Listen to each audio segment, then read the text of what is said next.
Without realising कि कितना बड़ा क्राइसिस है पाकिस्तान में। मतलब होश में आना चाहिए ना। घर को आग लगाते जाओ, ये एहसास ना हो कि कितना नुकसान पहुंचा रहे। हम बड़े बड़े आइडियाज इस चीज के ला रहे हैं कि कहीं आपको कुछ पता ना चल जाए।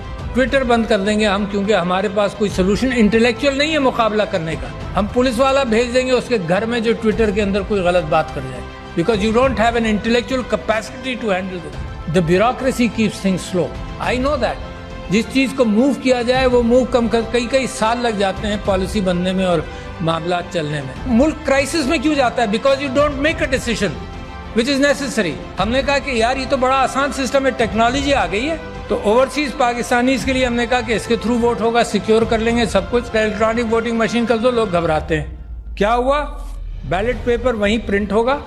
जब आप बटन दबाएंगे कि मैंने बल्ले को वोट दिया या तीर को दिया या किसी और को दिया, वोट प्रिंट होगा, आप देख लें, इसको लपेट कर बैलेट बॉक्स में डाल दें। मगर